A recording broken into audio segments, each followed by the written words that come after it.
All right, so I published a video recently called How to Unwind After Quitting Weed, okay? And I'll link that video at the end of today's video for you guys because it's a really important topic that a lot of people ask me questions on. But I came across a comment, and the comment said, I'm unwinding from CPTSD, complex PTSD, complex post-traumatic stress disorder.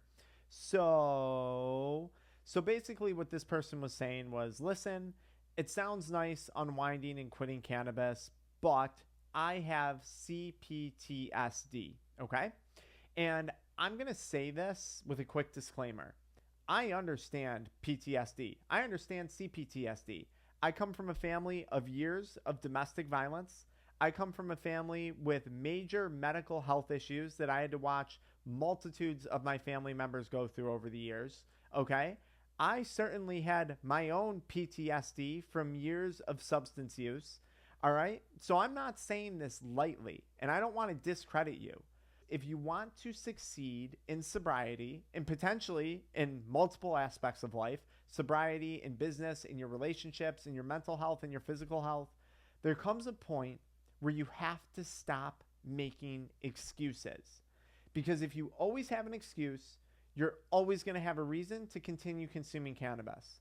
And this was actually a major problem that I ran into with traditional approaches to addiction recovery. You go to a 12-step meeting and all everyone is doing is ruminating about their past traumas, in many cases which weren't even relevant anymore. So then I would go see a therapist and they'd say, yeah, Frank, you grew up around a really rough family environment, domestic violence, this, that, 20 years of it I was exposed to. And they're like, yeah, it makes sense that you're coping with consuming cannabis, with consuming binge drinks, with pounding stimulants all day long. Yep, those are your bad coping tools that you have. And all that was doing was just perpetuating, one, my belief that drugs were helping me cope, and two, that I had a valid excuse or reason to continue consuming substances, despite the fact that those substances were destroying my health, wealth, relationships, everything you could imagine. They were having a negative impact on. But all therapy and other programs did was validate my experience with substance use for me. And I have a good feeling that this person who left this comment is probably getting the same thing. Okay, so I'm making this video to help them. Everyone has something.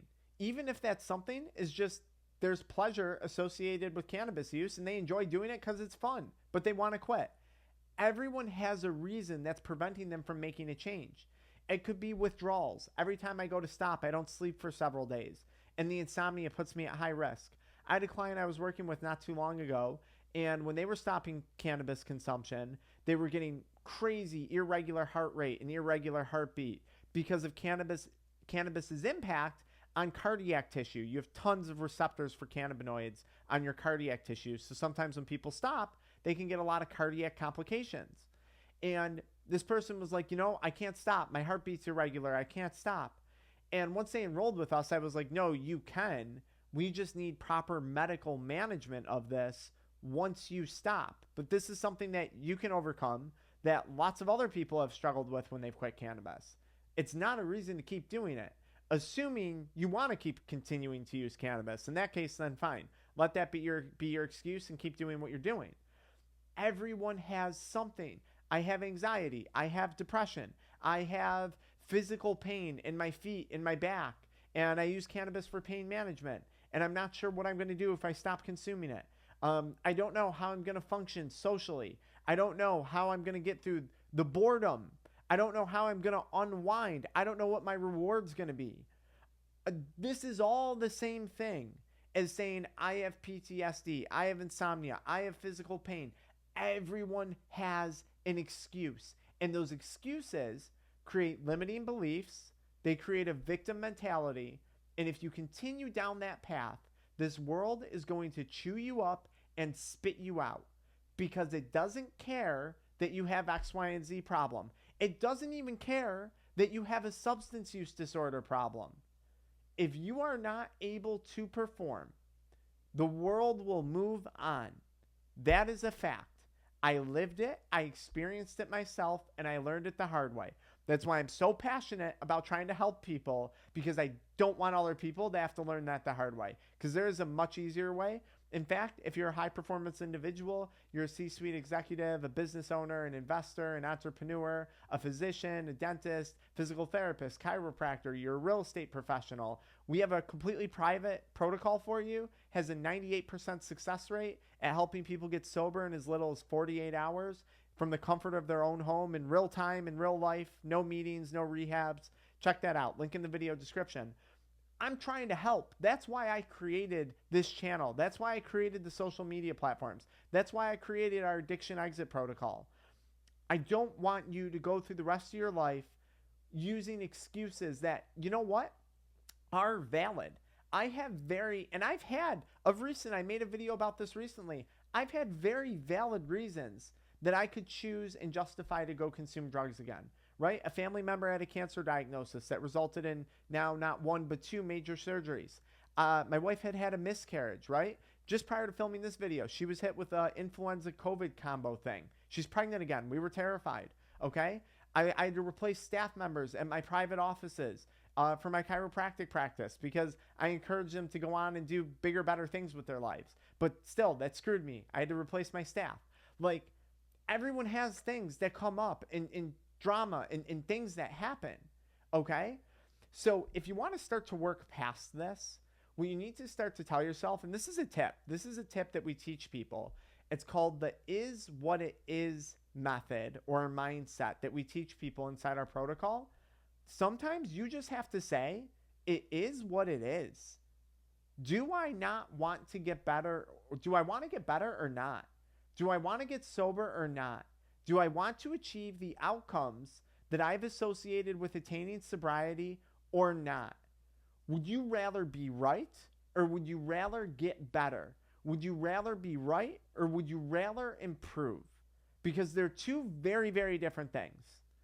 And it's so easy to fall into the mindset of, I'd rather be right. I flat out have said this to people before, because I try and be, no pun intended, very blunt inside our protocols, because I've been through the therapy, I've been through the programs, right? I've been through so many things where it's like we don't get any resolve. We're just talking about the same thing week in and week out with no motion, no friction, no progress.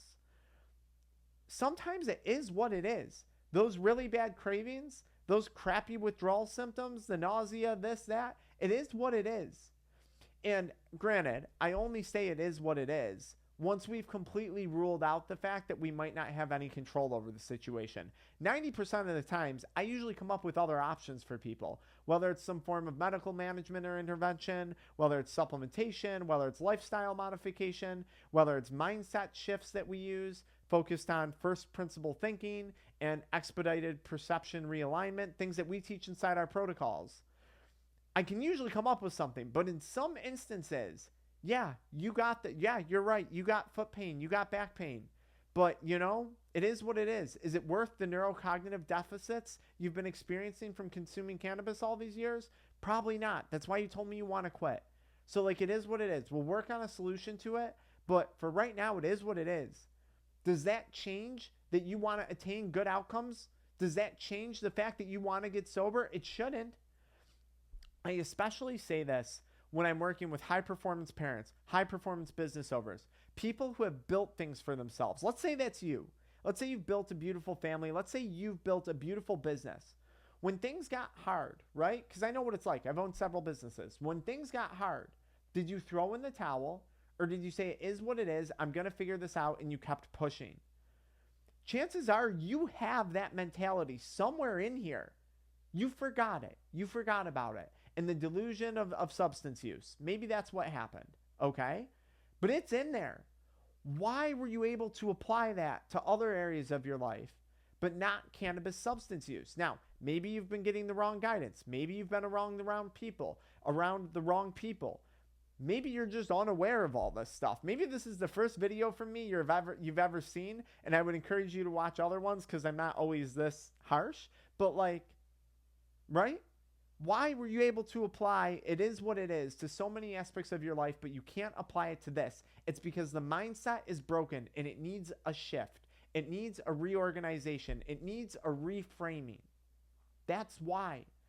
And it's funny because I was working with a client recently and he was telling me about this high stress job and all these things he was trying to do. And he's like, I work 1,000,000 hours a week. And we talked about some ways to deal with that. I was like, one, it probably wouldn't be as stressful if you weren't trying to manage 1,000,000 hours a week plus a cannabis substance use disorder and all the side effects of that. But outside of that, I was like, look, he was like, what should I do? Like, I'm working out, I'm meditating, I'm doing all these things. I was like, oh, you're working out during the middle of your workday when you get cravings during your 60-hour work week? And he was like, well, no, I can't do that. I was like, what else are you doing? Or what else were you told to do? And he was like, read a book, meditate, take an ice bath. I was like, all things that you can't do during the middle of your workday when you're craving cannabis and you're stressed, correct? Things that you can't actually apply in real time in real life. That's the advice that you're following, correct? And he was like, yeah, I guess you're right. Yeah, you're right. And I was like, sometimes the simplest techniques, in this case, the is what it is technique, are what we need to apply. So next time you're at work and you have these cravings and you have this high performance stuff going on, you're on these high end sales calls, you just need to say to yourself, I have cravings right now. It's making quitting difficult, but it is what it is. I still want to get sober. I still want to be a better parent for my child. I still want to be a more present husband. I still want to get to that next level of my career versus staying content with where I'm at. This is a real life example of a client I worked with. And I said to him, right? The fact that you have cravings doesn't change the fact that you want to achieve those outcomes, correct? And they were like, no, not at all.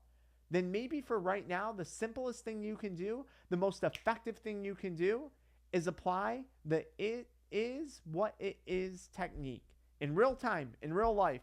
It's fast acting, it has zero barrier of entry, and it simplifies this whole process down to a sentence. It simplifies it. Sometimes this is how we have to approach addiction recovery. I can't tell you the number of countless individuals I've helped over the years that have just been presented with way too complex of a plan, that have been presented with false expectations when it comes to quitting, and that haven't been properly, I'm literally going to say reprogrammed from a mindset standpoint, and they've just gone through so much to try and quit, and they've tried so many things and they've failed, and now they feel hopeless, and it saddens me. It's so unnecessary because that was me. No one taught me this stuff. I was taught all the generic stuff, but no one taught me this.